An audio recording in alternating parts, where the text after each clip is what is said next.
Uh, my name is Peter Iversen and I work with land use, agriculture and climate change. Now we're waiting for COP21 where we expect countries to reach a binding agreement that will help us fulfill the objectives of the Climate Convention. This is to stabilize the concentration of greenhouse gases in the atmosphere and avoid dangerous climate change. Parties already agreed in Durban in 2011 to this process that would lead to a binding agreement. And this should happen by COP21 at the latest.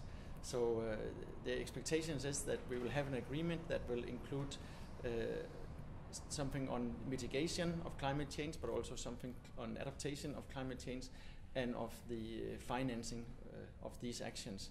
Clearly there will also be a lot of other topics, capacity building and loss and damage and so on. There's many different topics being discussed at the same time.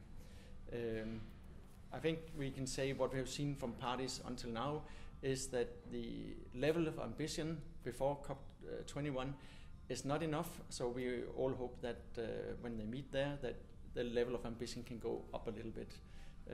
It seems that most parties are looking to other parties to see what they will do, and so we hope there will be some synergy when they all come together.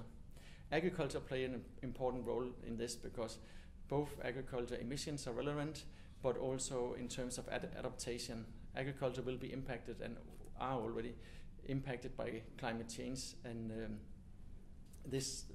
therefore it will play a sort of a double role both in terms of mitigation and adaptation. I don't think we can expect specific programs on agriculture coming out of COP21, but we can expect agriculture to be part of the mitigation in general, and it will also be part of the adaptation, just like a number of other sectors that are also relevant in terms of adaptation. And so we all hope now that the COP21 will lead to some very good result, but we also understand that the agreement will only enter into force by 2020, so there will be a lot of details. We cannot expect the agreement to come out of Paris will have everything finalized, but if the overall ideas are there, then parties hopefully can work it out over the next 1 or 2 years. Thank you.